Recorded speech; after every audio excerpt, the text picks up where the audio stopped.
Hi everyone, Tawnya Stojakovic. This is a professional development about approaches to teaching reading at William Patterson University, Literacy, April 11th, 2021, with Dr. Gonzalez. There are really two main ways of learning to read, by reading and by writing, or some combination of the two. Gunning 2020, page 479, and this is a primary resource for this professional development. Exemplary reading programs. An exemplary reading program should include a variety of stimulating, suitable, and high-quality reading materials such as books, magazines, newspapers, digital resources, and other real-world materials.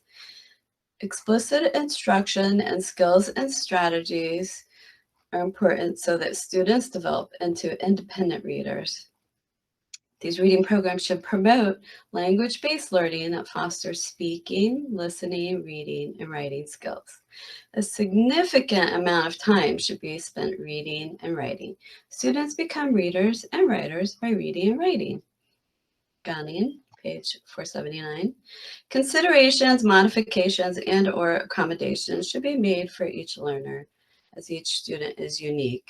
Special attention should be paid to students' interests, abilities, learning rate, background knowledge, culture, English language learners, and those with disabilities. Pupils' progress also needs to be assessed, and extra help should be given to those struggling readers. So how do we teach reading? First, it's important to note that it starts at home with the families. Parents and caregivers should be talking to and reading to their babies, toddlers, and children.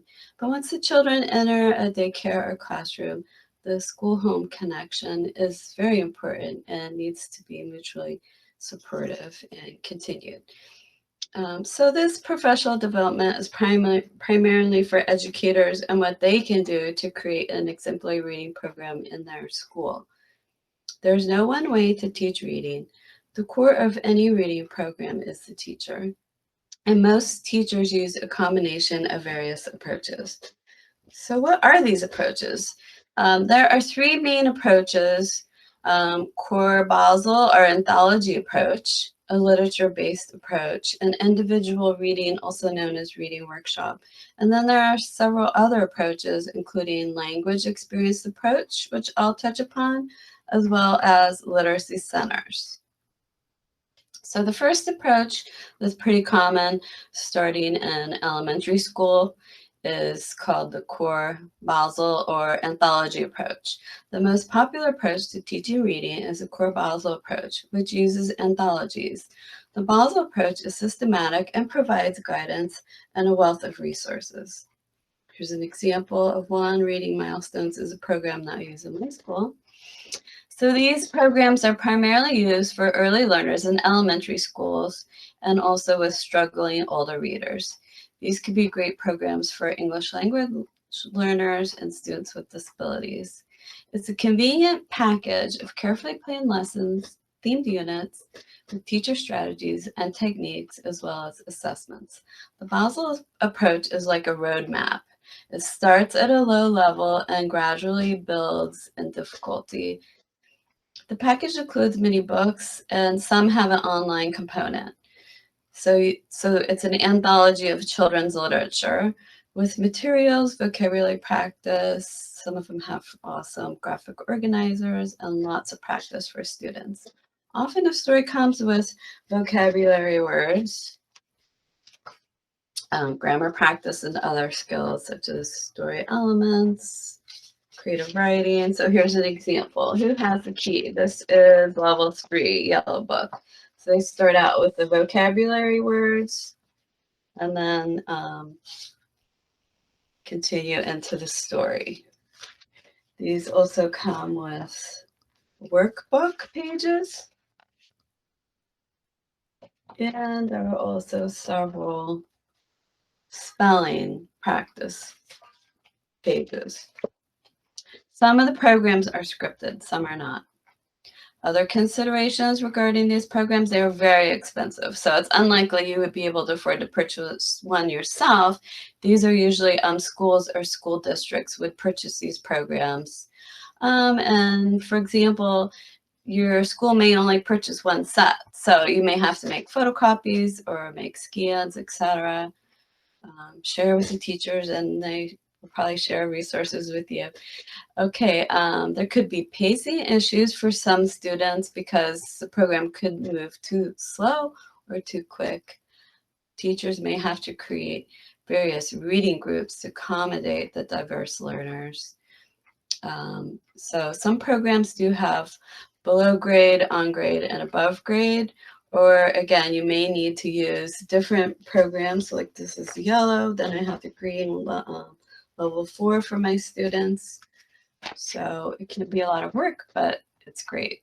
They work. So since this is a preset of books, that type of thing, it may restrict students' choices. But you can adapt the use of materials as guided by students' needs. Some students may need extra practice. It often takes students 20 lessons or more before they're able to draw inferences or identify main ideas, etc. So teachers will need to supplement with more instruction.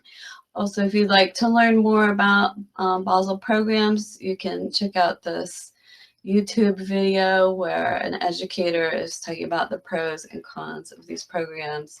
And then this is on readingrockets.org/article/literacy programs evaluation guide. This has a lot of information comparing the different programs. So the second main approach that educators use, especially as children get older in middle school and high school, is a literature-based approach. Gunning defines a literature-based approach as a program that uses sets of children's books as basis for providing instruction and literacy. So if you're teaching high school, you know this one, Pride and Prejudice, Charlotte's Web in upper elementary school. Literature-based approach. Typically, educators would choose the books for students based on, hopefully, on the student's interests and needs. And there are 3 models within this. Core literature. So again, those are books chosen for careful and intense reading. Text sets, that's a group of related books to increase understanding. And thematic units. So these would be books based on particular theme, such as genre, author, goal, etc. So regarding core literature, typically the teacher chooses the book. Pros of using this strategy is it builds community because all the students are reading one book together, and it also builds a background knowledge. Cons, some selections may be too difficult for some learners. So below, I'm going to mention some accommodations you can make or modifications, and some students may not be interested in that particular book. Text sets. These are sets of related books designed to investigate a particular topic. So examples could be like energy, solar, wind, hydroelectric, nuclear, etc. Maybe studying animals in science. You have books about adaptation, survival, habitat. Accommodations are modifications for English language learners or ELs, and those with disabilities may include adding books of various reading levels. So you could have high-low books, etc. And thematic units, perhaps poetry.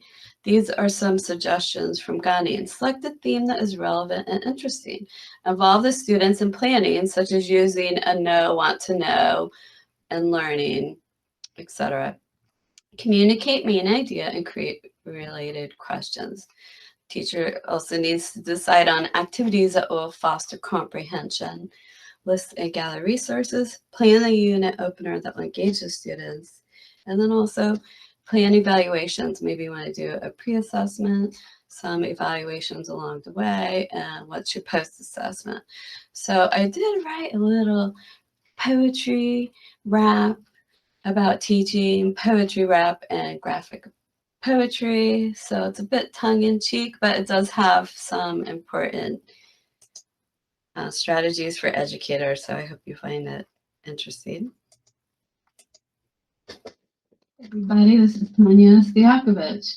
This is my response, I guess. This is about poetry, so I'm going to take some liberty. I'm going to make a fool of myself and throw some shade, so I apologize. This is about a poem about poetry in upper grades. Poetry is a hot topic in the classroom, on Broadway, literary circles, and even Zoom. Hey, my daughter's in ninth grade at PCT. She's writing a rap about the skeletal system, and I'm telling you why. These are fun strategies to help students build their reading skills. So students learn to interpret and appreciate. It's their will. Graphic poetry, it's an awesome thing. Today I had my students create a poem about spring. Try to think aloud and read in response. Who knew? Be a graphic poet. What's the author's point of view? Is that right? Okay. Anyway, what happened to Evelyn Wood and her speed reading ways? Today we like to reread and reread and reread. Puts me in the daze. You can combine art and poetry. It's like magic. It takes some ingenuity. Make connections, make annotations, use journals and other forms of communications. There are a lot of venues for reading, writing, and sharing poetry. Just check online for sites, games, and activities. So now it's your turn. Pick a worthy poem and take action. State the purpose, scaffold, and that's my conclusion. Okay, so let's see, moving on. Some literature-based approach considerations. Modifications or accommodations for the English language learners and students with diverse learning needs could include reviewing vocabulary beforehand, provide chapter or unit summaries, use graphic organizers to assist with understanding plot and other story elements. As needed, provide those students with extra help.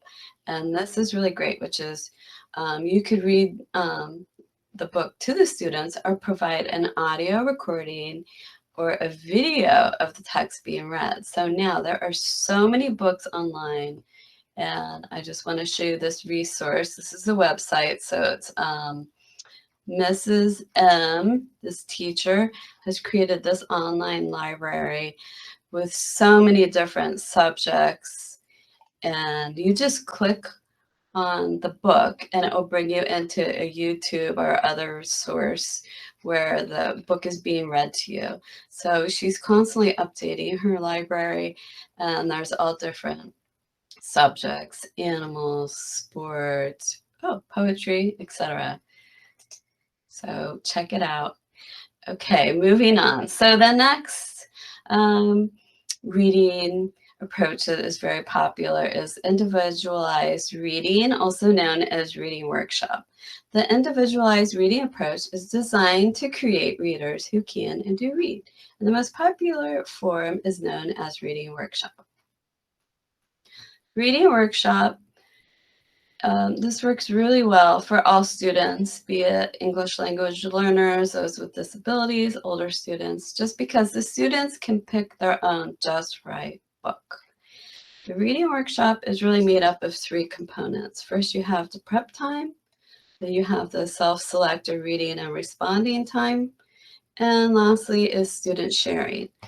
Some tips for setting up reading workshop in your classroom is think about what routines and expectations do you have for your children. So this would vary depending upon their age and level and that type of thing.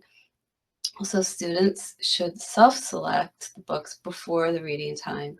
Students should sign out books, and to keep that homeschool connection going, allow the students to bring the books home. And also, it's important students know they shouldn't interrupt the teacher during the conferences, which is part of part 2. Anyway, moving forward, the reading workshop prep time. So this is usually the teacher will give a mini lesson. So 5 to 10 minutes, maybe 15-minute lesson. It's going to be a skill or strategy based on the needs of your students. So typically the teacher will explain why the lesson was chosen. Teacher explains the skill, does a demonstration, and think aloud, models the skill, or I do. Then the students may actively try out the skill, we do, Then the teacher links or connects a strategy with what the students are reading, and then the students try it out during their independent reading time. And they also follow up with the students demonstrating, like sharing at the end of the class time, how the students implemented the strategies. That would be the you do. Okay. So the next part of the workshop is the self-selected reading and responding time. So at the heart of reading workshop is the time when students read self-selected books, respond to their reading, or engage in group or individual conferences. Students should spend at least 30 minutes a day reading independently to a partner or small group. Tips. Have students use sticky notes to mark unknown words or confusing passages. These can be reviewed later with the teacher. Students should keep a reading log, and after they finish reading a book, write it down in their log. And I think by the end of the school year, they will be very proud of themselves to see all the different stories and books they've read. And also, when a student finishes a book, they could fill out a response sheet. Continue. So during this time period, teachers are holding individual or small group conferences, building warm relationships. They're providing individual assistance regarding vocabulary comprehension and the different skills and strategies talked about during the mini lesson. She may prompt students to apply the strategies and ask questions to check for understanding. She can also move around the room to check on students. So what are the students doing during this time? Students can discuss their reading with partner or small group. They can write about the text on a response sheet. Maybe they have a journal or a reader's notebook. They could work on extension activities. They could plan a reader's theater or other type of presentation. They could work on a reader's workshop center, read some more, prepare for the conference by thinking about what they want to talk with the teacher about, maybe tell the teacher a favorite part of the story. Also, they could put their name on the board when they are ready for a conference, and they can have the conference with the teacher. So the third part is the student sharing. So this is when toward the end of the class, the students can take turns sharing. They could sit in an author's chair. The students can give information about the book they read, maybe recommend the book to the other students, or maybe say why they didn't like the book. They could reenact the story, or they could share a drawing or something else about the book or story. And also, it's important that the other students are contributing to a safe and positive environment. So for more about creating reading workshop in your classroom, you can check out this video on YouTube, and this website has also some great tips. So moving on, the other approach that teachers use can vary. There can be leveled readers, mini books. There could be guided reading. Students are grouped and instructed according to their level of development. Digital programs, especially now during COVID and a lot of online learning, this is so important. So I've listed here digital reading programs, weareteachers.com, best reading websites, and also free online learning resources, weareteachers.com again, / free online learning resources.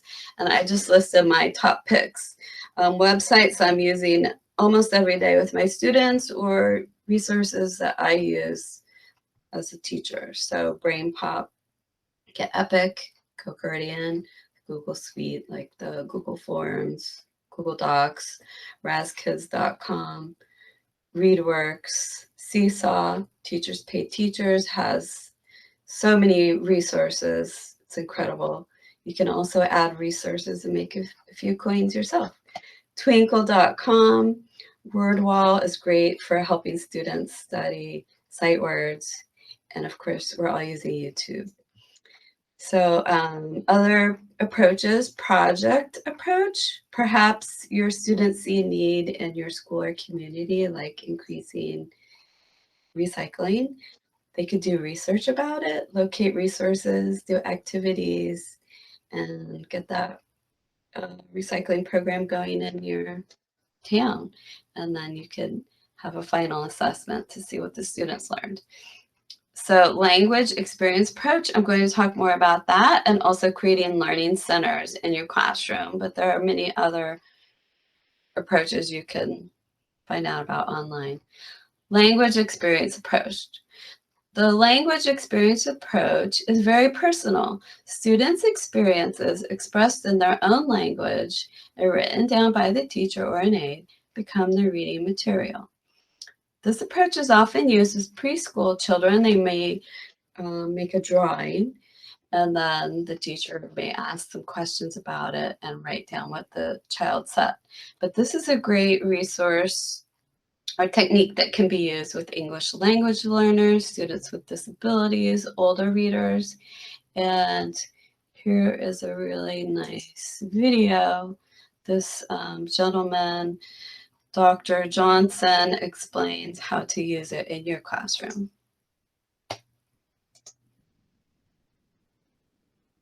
Andy Johnson, Minnesota State University Strategy, the language experience approach, or language experience activities.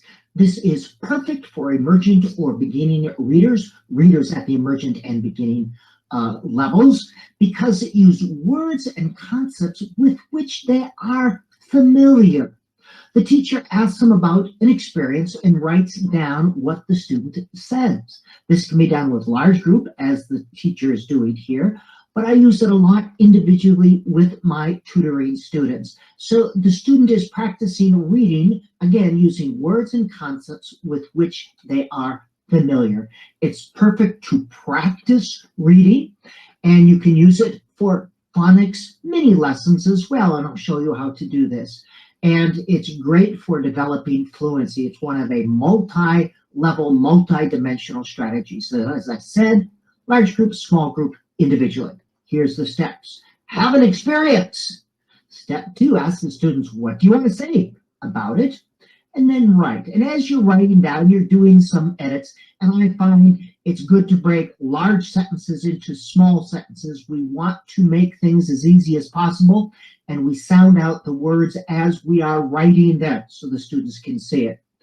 We read through it using scaffolded oral reading, where we provide just enough structure to enable students to read it without frustration. After a first read-through, student rereads until they can read it fluently. Usually that's 2 or 3 times total. And then a phonics mini lesson, I'll show you how to do that. But we save these, especially if I'm using a computer, so we can practice reading what they've written in past days. Example, this is one I actually did with a student. I went skiing on Friday. I fell when I was getting off the chairlift. I went to my aunt Case. She's writing about things with which she is familiar. To make this a phonics mini lesson, I would say, there's a word here that begins with a sound. What is it?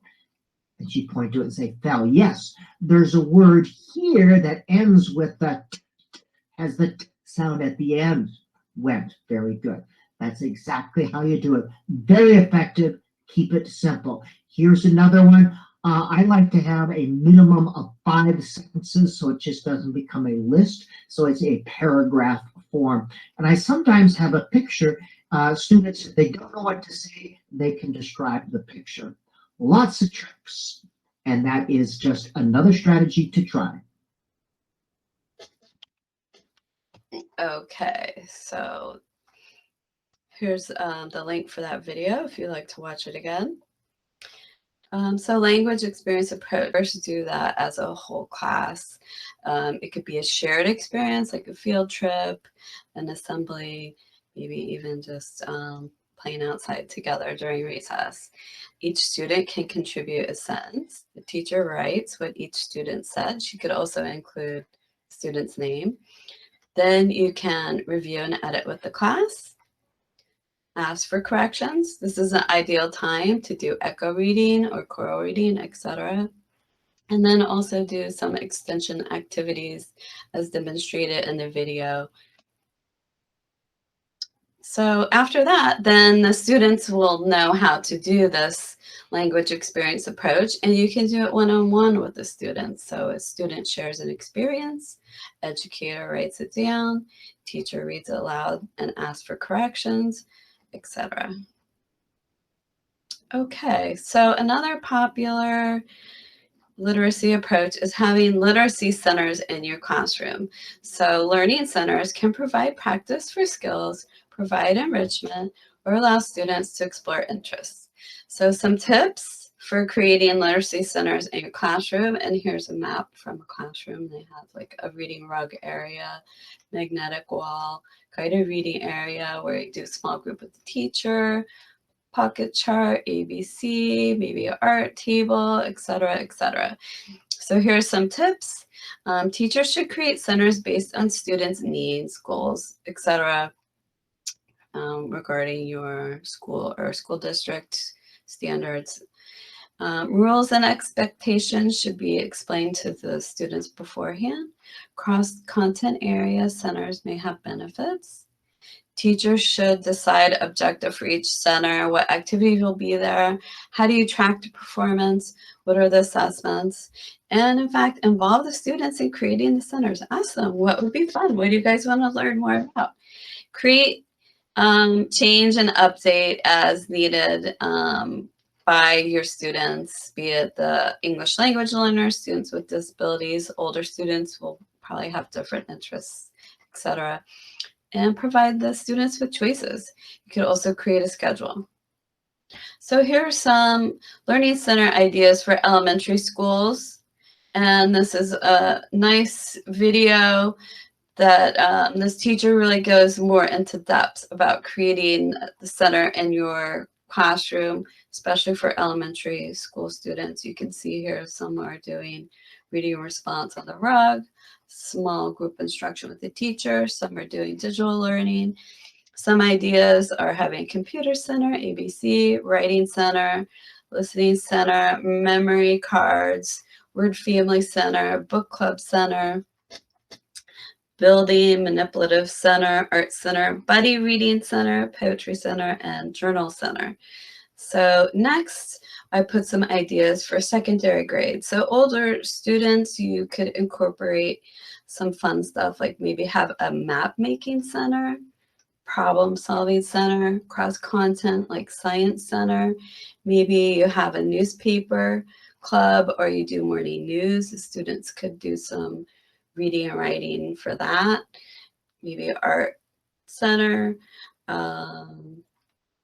maybe yearbook, etc. Okay, so in conclusion, an exemplary reading program in an educational institution uses a multitude of materials and opportunities for students to explore reading. Ideal literacy programs should incorporate a combination of a Basel program or anthology approach, group reading of important pieces of literature, individual reading opportunities, and enriching language experiences. These can include digital media, language-based expressions, literacy centers, and other real-world materials. Educators should facilitate meeting the needs of his or her students with explicit instruction of skills and strategies that promote language-based learning and develop speaking, listening, writing, and reading. We want our students to become independent readers. Each child is unique. Considerations, modifications, and accommodations should be made for each learner, be it for pre-K, English language learners, students with disabilities or exceptionalities, and also older students. Each approach has its strengths and weaknesses. An integrated approach combines the best features of all the approaches. Teachers should use their professional judgment and know how to adapt programs to fit the needs of their students. So here I listed the images and also resources. So thank you. Have a great day.